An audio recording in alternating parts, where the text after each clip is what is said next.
The Pandora Papers is a 2.94 terabyte data trove exposing the offshore secrets of wealthy elites from more than 200 countries and territories. Among the politicians exposed is the president of Kenya, Uhuru Kenyatta.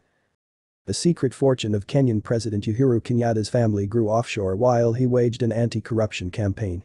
For decades, the Kenyatta family has governed one of Africa's most powerful economies. They were referred to as Client 13,173 by Swiss advisors who assisted them in funneling money into tax havens. According to a major new leak, Uhuru Kenyatta's secret fortune was increasing offshore while he staged a political comeback by fighting against corruption.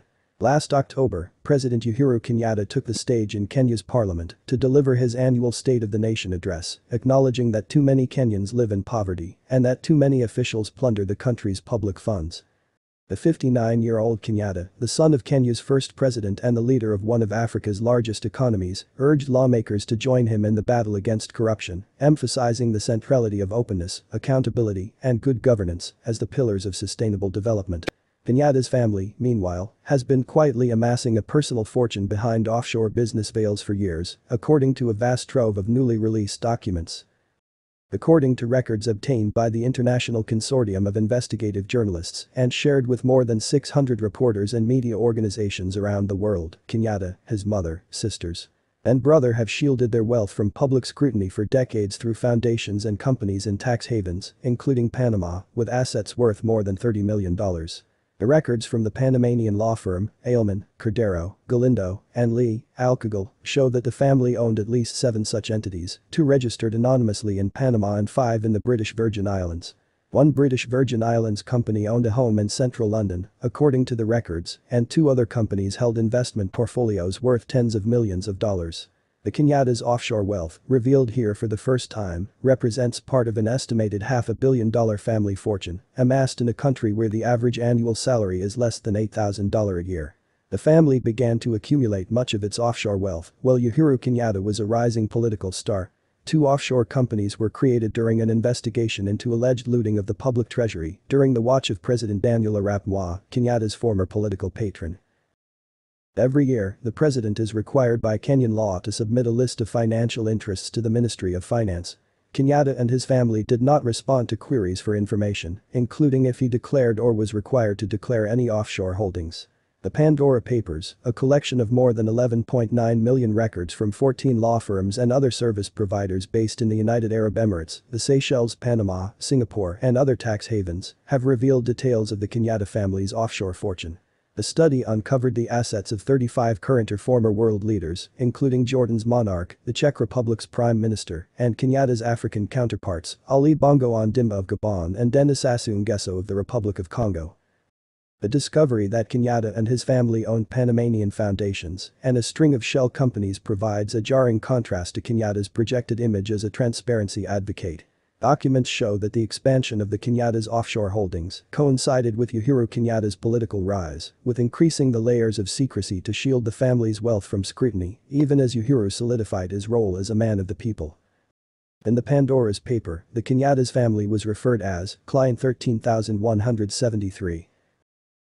Anytime anyone hears about money laundering and fiscal evasion, the Swiss are in the middle of it, thus in this case it would not be any different. Although most Swiss are very nice and good people and always doing good things around the world, their banking institutions are considered one of the most corrupt in the entire world, and one may wonder when will Switzerland banking system ever held accountable for its illicit actions across the globe.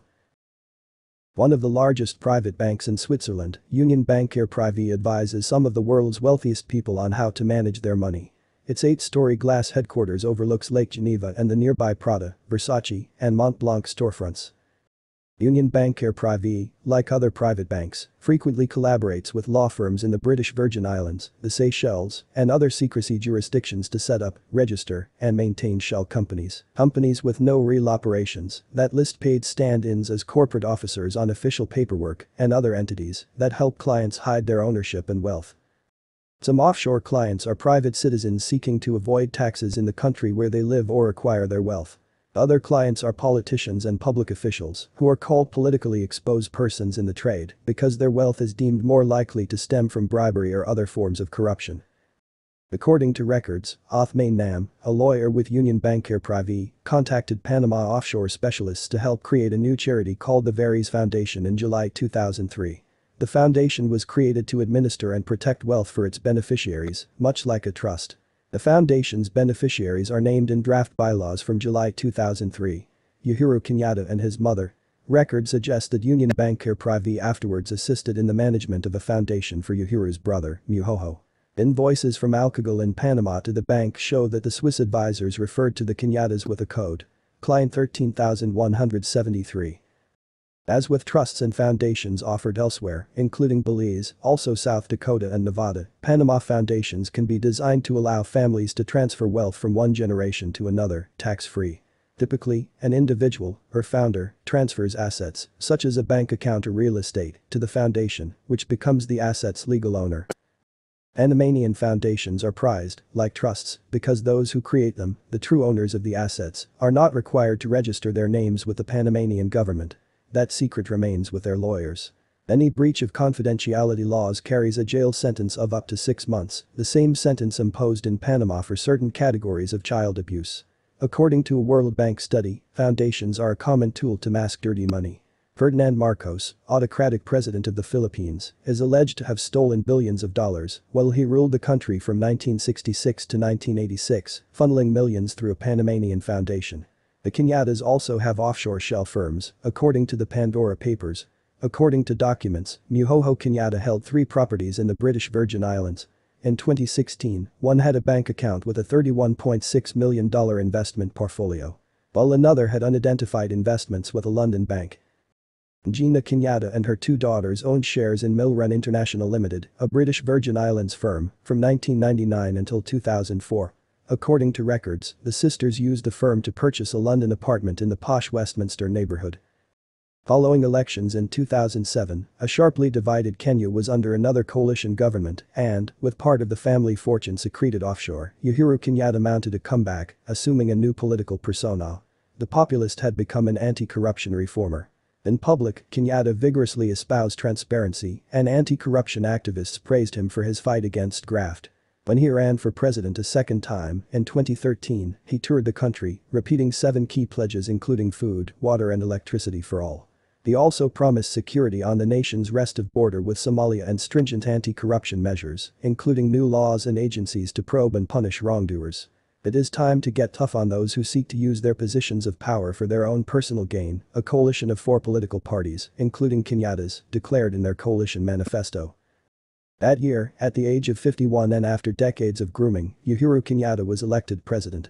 In his first State of the Nation address, Kenyatta promised honest government and offered to forgo 20% of his salary. Meanwhile, Forbes magazine, in 2011, ranked Kenyatta as Kenya's richest person and the 26th wealthiest in Africa, estimating the family fortune at about $500 million. And Kenyatta, as president, fought to keep some things secret. 2 months after Uhuru Kenyatta won the 2013 election, the same commission that examined corruption as far back as his father's presidency reported testimony that Jomo Kenyatta had acquired vast tracts of land through illegal means. The commission also found that the elder Kenyatta had interfered in the investigation of the assassination of a political rival. The furious Uhuru Kenyatta demanded a retraction, albeit only about land deals that cast suspicion on the origins of the family's empire. After a heated debate in which several commissioners refused to comply with Kenyatta's demand, the majority retracted references to the deals and issued a revised report. Protecting the wealth and economic power of the family today seemed more important to the Kenyatta family than the implication that their father was involved in the cover-up of a murder. Ronald Sly, one of the dissenting commissioners, recalled in an interview. As Kenyatta approaches his constitutional 2-term limit next year, he increasingly has staked his legacy on transparency. What we own, what we have, is open to the public, Kenyatta told the BBC in 2018, referring to his family's wealth.